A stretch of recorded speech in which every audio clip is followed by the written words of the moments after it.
Hello guys, share ko lang sa inyo yung Gat Blas Ople Diversion Road na nagko-connect ng bayan ng Paumbong at ng Malolos. This video starts from Paumbong, Santo Niño, Paumbong, Bulacan, papuntang Malolos. Ang madadaanan niya ay ang Barangay Anilao.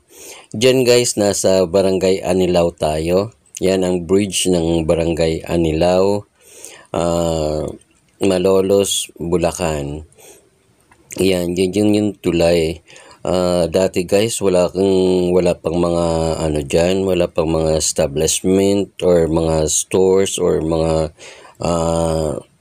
pagawaan.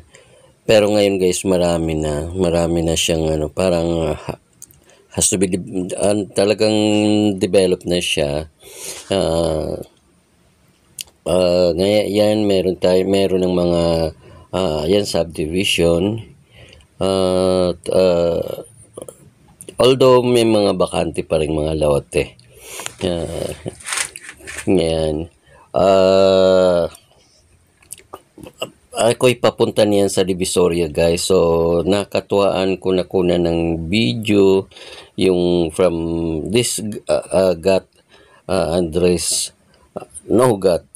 Blas Ople Diversion Road. Yan.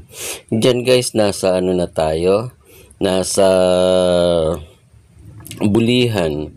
Nasa Bulihan na tayo. Bulihan, Malolos, Bulacan. So nakakatuwa at palagi kong pagdadaan dito sa lugar na ito, pag ako'y lumuluwas or pumupunta akong BSU or sa Kapitolyo, ngayon ko lang naisipan na gawan siya ng video for the benefits ng mga viewers ko na hindi alam kung ano ang Gat Blas Ople Road or Gat Blas Ople Diversion Road. Yan. So, yan guys, ay nasa yan guys, crossing ng Bulihan, pag right side papuntang Kaingin. Kaingin, Malolos, yan ang crossing. And then left side is going to Lungos. Yun, Lungos, Malolos. Yan. So dyan guys, ay may madadaanan tayong maliit na tulay. So yan yung tulay ng Bulihan. So yan. Then pagbaba ng tulay ay left side ay papunta naman siya ng Malanggam or Sitio Bliss.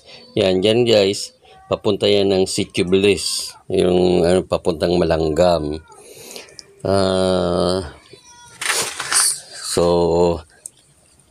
medyo mainam at medyo mabagal yung takbo ng bus na sinakyan ko, kasi nga guys, paluwas nga ako niyan, papunta akong Divisoria.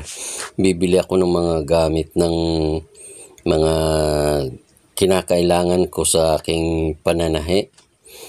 Bibilhin ko yung tela ng customer ko na gagamitin sa pag-aanak ng kasal.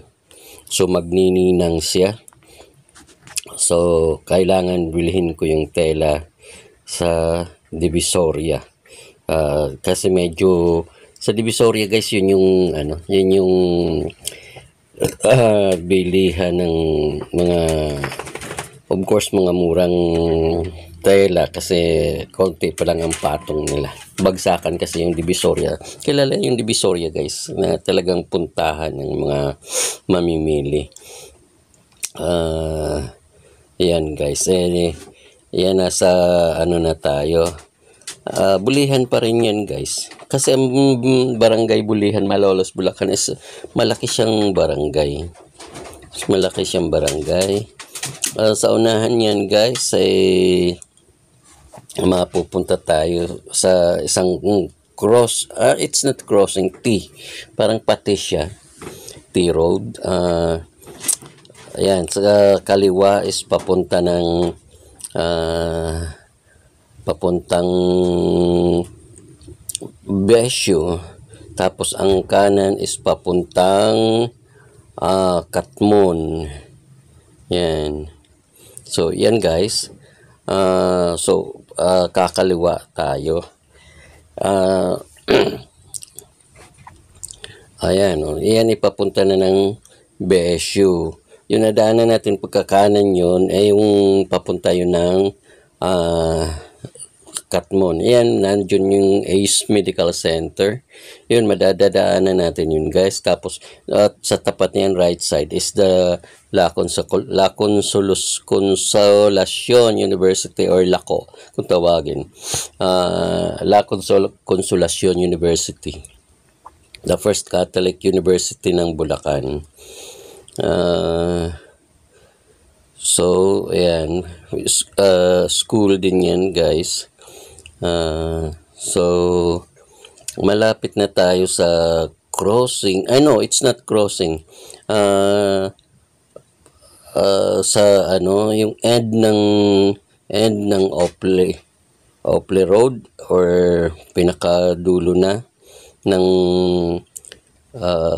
Ople Diversion Road. So, ayan. Of course, Bulihan pa rin niya. Capital View, pero Capital View, under siya ng barangay ng Bulihan. So, ayan. Right side niyan guys, meron din diyang subdivision. So, ayan, may dyan yung at least, pero marami talagang tindahan yan. Maganda na ngayon di katulad ng dati talagang kokonti o wala pang nung bago pa lang. Kasi nabutan ko yan pa lang yung parang railroad pa lang, hindi pa talaga siya develop na kalasada na so yan. At meron di ang ginagawang So, yan na yun guys. End point na tayo. So, yan yung nakikita nyo may ginagawa. Yung Skyway. Para LRT yan. So, thank you guys. God bless. So, this is now the end point. Bless you.